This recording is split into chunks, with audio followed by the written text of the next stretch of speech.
Hi, everybody, and welcome to another episode of Game in Your Pocket. And this time we are back to a game that will fit in even a very small pocket.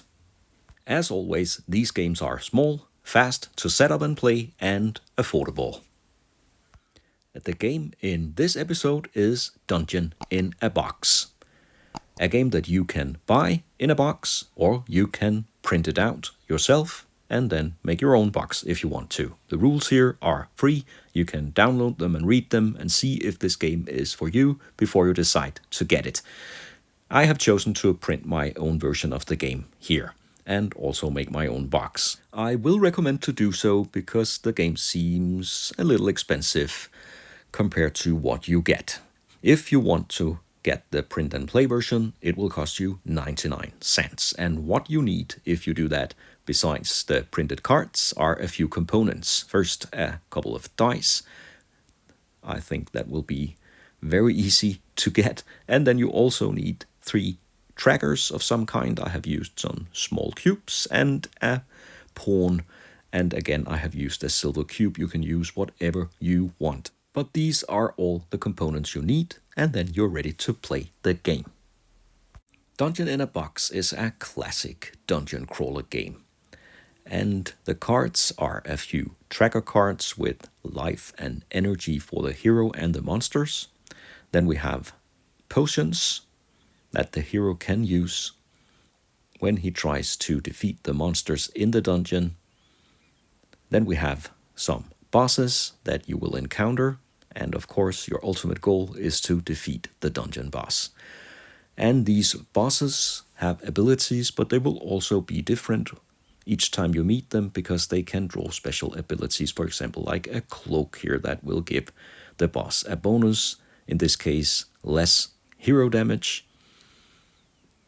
So you will not encounter the exact same boss every time. That gives a bit of variety when you play. And then you have the dungeon cards themselves. These represent the different rooms of the dungeon. So let's flip a room and see what is inside. And in this case, it's slime. And you get all the information you need on the room card. How much damage the slime will do, how much health it has, and what rewards the hero will get if he can defeat the slime. And there is also a flight roll if you want to escape the slime instead of fighting it. There are 2 different ways you can play Dungeon in a Box. And I will quickly go through the first one and then I'll make a playthrough of the second one. The first one here is a level dungeon with 3 levels, each of 6 rooms. If you have very limited space, this is the best version because it will really not take up much space. So you can play it if you are in a train. If you want to set up the game like this, you have to remove the keys from the rooms first and then set up the rooms like this with a level boss at the end. So you have to defeat a level boss before you can proceed to the next level. And as I said, 3 levels and then the final dungeon boss, and you will have completed the game. The hero can enter any of the 2 rooms at the bottom of this dungeon and then proceed through the first level. You don't have to go through all the rooms, but you will earn more points if you explore more rooms. You cannot move diagonally, you can only move in straight lines between rooms. This is a fine way to play Dungeon in a Box, but I prefer the second version of the game where you set up the complete dungeon as I have done here with all the rooms. And in the middle of the dungeon, we will draw a random boss. So we won't know what we will encounter if we reach the dungeon boss, but here he is. The quest for the hero is to enter the dungeon and find 3 different keys hidden somewhere in the dungeon. Each of the keys will be guarded by a dungeon boss. Not the final boss, but another boss. And you have to get all 3 keys before you can get into the dungeon boss and hopefully defeat him. The hero will start with 10 health and 6 energy, and I will get back to the rules, and then we will also draw 2 potions before we begin. In this case, a potion of greatness. Well, that sounds great. That will enable you to change a roll die, and another potion of speed, also very useful. That will be our starting items. Let's begin our dungeon crawl then. As I mentioned, the hero can enter the dungeon in any of the 5 rooms here at the bottom. So let's just say I will start with, well, this room. Why not? So then we'll turn the room around and see what's inside. In this case, an evil tree. If there is a monster in a room, the first thing that will happen is that you will be hit. So this tree does 2 damage, so I will immediately lose 2 health. The tree here has 4 health. If we want to escape, we have to roll a d6. And if we roll less than the required number here, 6, we will lose 1 life and escape. And if we roll 6, we will get away without any damage. And then, of course, there's also a reward if we can defeat the tree. What you do is you decide how much energy you will spend to defeat the monster. Between 0 and 3 energy dice. If you spend 0, you will do 1 damage each time. And for each energy you spend, you will roll 1d6. So to defeat this tree, I will spend 2 energy and roll 2d6, and that will be the damage. In this case, only 3 damage. Not enough to defeat the evil tree. That will take it down to 1 health. I will lose 2 energy. And then I will be hit by the tree again. I cannot escape in the first round. I can choose to do so now, but that would be really stupid because the tree only has 1 health left, so I can defeat it without using any of my energy. As I said, if I use 0 energy, I will always do 1 damage. And the reward here is 2 life and 2 energy or 1 potion, and I will choose to get some life and energy back. Now the tree is defeated, I can enter this room freely again. You can rotate the card or even flip it around to show that. I prefer to see what monsters I have encountered, so I will just rotate the card and that will tell me I can enter that room again. I cannot move diagonally, so I will have to move straight forward or to the sides, and I will go this way. So let's see what awaits in this dungeon room. Ooh, that's an ice golem. Really, really bad. He has a ton of health, potentially. First, he will strike me for 2 life, and then I will roll 3d6 to see how much life the ice golem has, and that's 9. Really bad. Well, there is also a nice reward, so I think I will try to battle this ice golem, and I will spend 3 energy. I have 6, so I'll go down to 3 and roll 3 dice. And I roll 7. Not enough to destroy the ice golem here. Do I have anything I can use? Yeah, I have a potion of greatness, and I think I'll use it to just flip this die to something else. And that will, of course, give me strength enough to defeat the golem. But I have used the potion. The reward is that I can choose 3 life or 3 energy, and I will get 1 potion. So I will choose 3 energy, and then I will draw a potion of sight. Maybe I should use that one already, so I can peek into a room next to me and see what's inside. I think I'll do that. So I'll drink the potion and check out this room. And what do we have here? We have an elemental, not a key. And I really don't feel the desire to go into this room. So I'll just flip the room. I know what's inside the room, but the elemental is not defeated. So I will encounter the elemental if I somehow should find it necessary to enter that particular room. I think I will go the other way.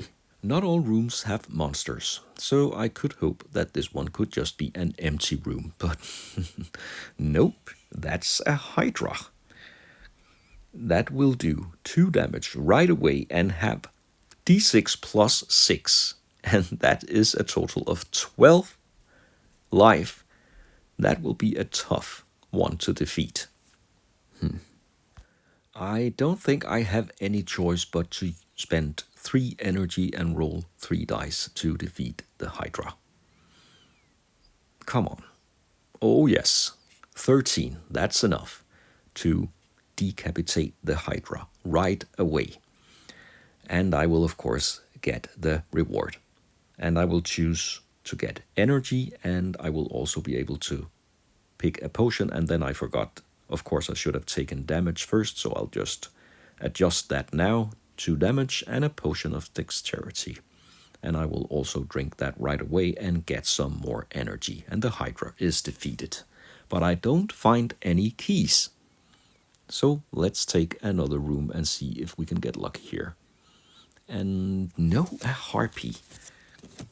Might not be the worst enemy, but with 2d6 of life, that's 7, and it will do 1 damage right away. I have a lot of energy. Should I spend 3? No, I think I can defeat the harpy with 2 energy. And of course not. Only 4. So I will deal 4 damage to the harpy, and unfortunately it will deal 1 damage to me. I am very low on life now, and I will have to attack again. I will spend 1 energy this time and do 3 damage. Yes, that's enough to defeat the harpy. And I think I need to take my life reward, and I will also draw a potion of awesomeness that I will immediately drink. So I will get 2 life and 2 energy back. That was a good fight, after all. Let's proceed. We are almost at the edge of the dungeon, but let's just take the final room here and see what we can find. Come on. And yes, here we have the first key, the aged key. And to get the key, I will have to defeat a boss first. So we will take the boss card pile and shuffle it and draw a random boss. The fish. And this boss special ability is that I will do 1 less damage. It will do a damage of d6 minus 3, but always a minimum of 1 and then 10 life. That's quite a lot. So first it will roll a 6, of course, so that's 3 damage. Wow, 1 more hit and I'm done. I will, of course, have to spend 3 energy to make 1 powerful strike against the fish. Come on. 3 energy, 3 dice, 1 powerful strike. And yes, it's 12. The fish is, well, more like a fillet. Now, at least the fish is defeated, and my reward is 3 life and 3 energy. And I will, of course, get the key. So 1 boss defeated. Nice. So I have 1 key. I still need 2. So let's go up then. Could be a room with another key. Who knows? And we find goo. Disgusting. 2 damage. And d6 health. Only 1. Now that's good, because I won't have to spend any energy to defeat the goo. I will just do 1 damage automatically, and then I can choose life or energy as reward. And I will choose life. I'm low on life. And let's get moving. Let's leave the goo behind and instead find a werewolf. As always, werewolves are bad monsters, but only 4 health though. But it will do 2 damage right away. And with 4 health, I could gamble and only spend 1 energy. I don't know. What should I do? I think I have enough energy to spend 2. Ooh, yeah, that was a wise choice. Just enough to defeat the werewolf and get me my reward. I'll first have to spend my 2 energy, and then I will choose to get 1 life and a potion in reward. And that's a potion of life. Let's drink that right away. I'm in great shape at the moment. So our powerful hero will proceed through the dungeon. Now we are almost at the top corner, and there is a zombie.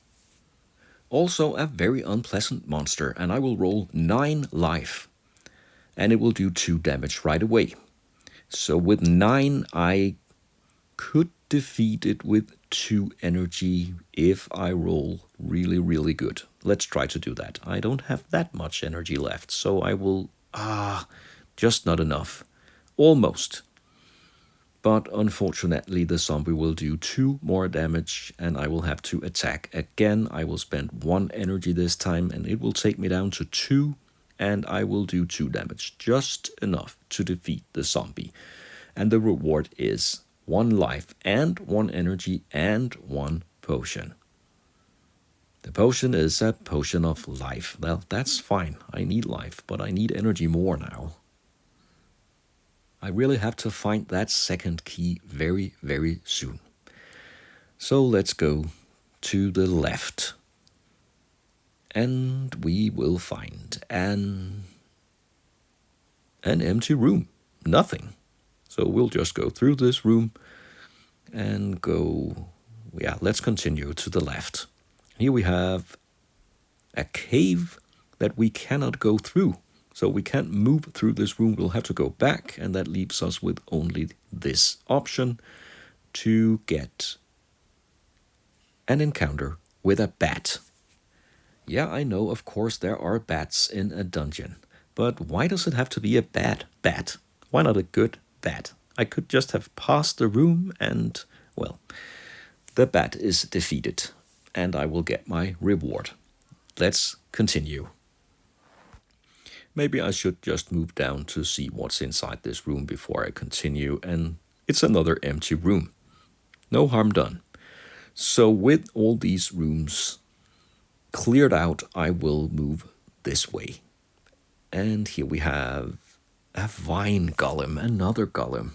This one will only do 1 damage, but 3d6 life and 11. That will force me to spend at least 2, but probably 3 energy to defeat the golem. Yeah, 3 energy. And no, just not enough. 1 life left, so I will take another hit from the vine golem, lose 1 more life, and then I will spend 0 energy and do my automatic 1 damage. The reward is 2 life or 2 energy and 1 potion. I will choose energy and I will draw a potion of strength. Let's save that for later. The golem is defeated. I will continue through the dungeon. Next room, come on, give me a key. It's a hatching egg. Oh my god, it could be an alien. This egg will do 1 damage. I am critically low. And it will have 3 health. Yeah, 1 damage takes me down to 2. I can defeat that egg with 1 energy, 1 strike, 3, yes, just enough. And the reward is also very, very small. I will choose to get 1 life. And then I will move up to see what's up here. And that's a fairy. Not a fairy tale, but a fairy that I will have to battle. First, it will hit me for 2 life, and that will take me down to 1.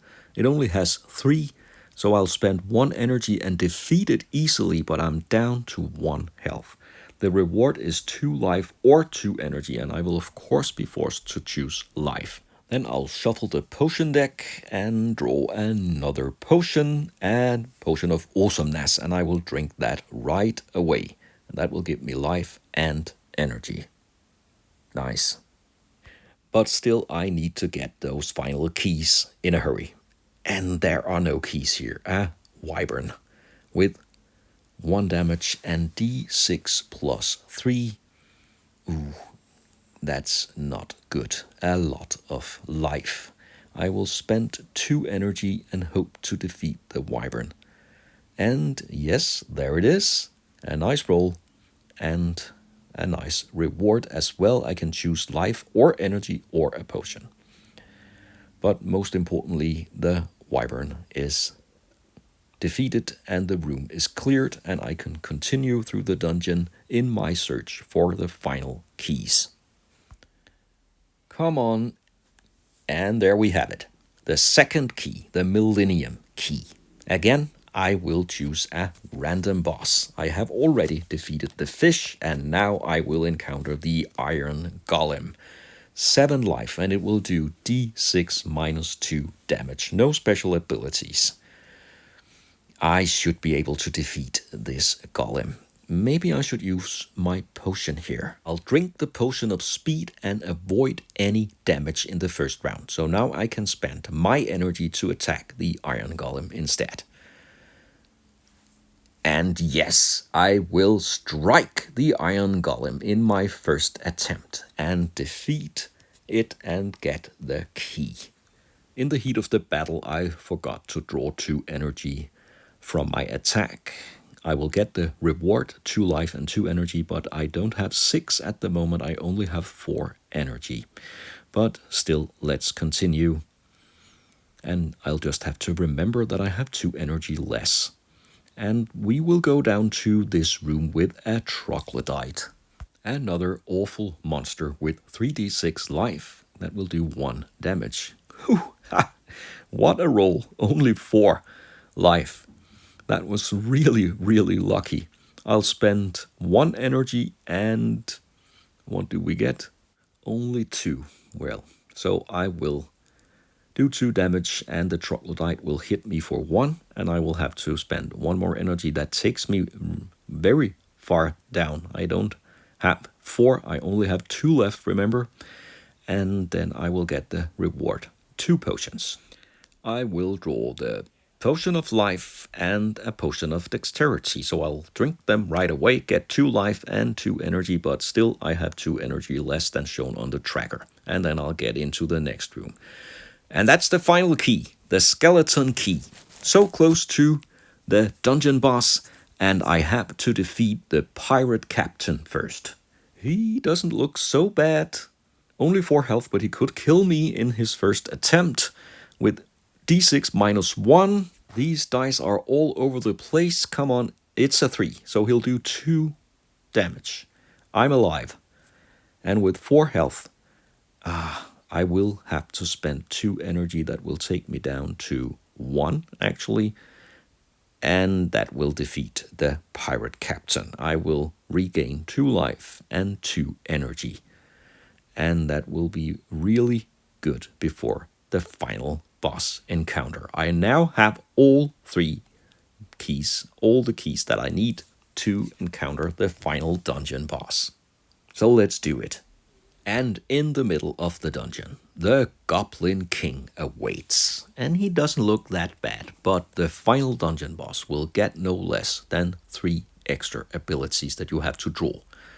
So besides what the Goblin King already has, he will have the benefit of 3 of these. He will get the cloak that will give -1 hero damage. He will also get extra battle gear that will give him 2 additional life and 1 extra damage. And then he'll have a third and final one that we'll have to choose here. And he will choose, let's see, let's mix them up, and he will get the Flaming Fist. That's 2 more for a total of 3 extra damage. So he will do d6 minus 1 plus 3 damage in his very first attack. And he could potentially kill me in the very first round before I get to do something. I have 5 life and he rolls 6 minus 1. That's 5 plus 3. That's 8. The Goblin King will see me and hit me and kill me. And that's it. And you know what? Now I look at the Goblin King, I can see he also has an ability. That's 1 extra boss upgrade. So he would also have the shield here, the healing shield. But, well, I never got that far. So that was not necessary for him. If you complete Dungeon in a Box, and you do that by defeating the boss, in this case the Goblin King, you can calculate your score depending on how much energy, life you have left, and how many rooms you have explored. So there is a high score that you can compete with yourself. That was a quick look at Dungeon in a Box. If you want this game, I will recommend to get it as print and play. I just spent a great holiday week in Spain and I brought this game, and I think it's fun for 1 game or 2 now and then. It's not a huge game in any way, it is what it is, but check it out if you want to. Thanks a lot for watching this video. I hope you enjoyed the content. If you did, please like and subscribe to the channel, and I hope you'll join me for future videos.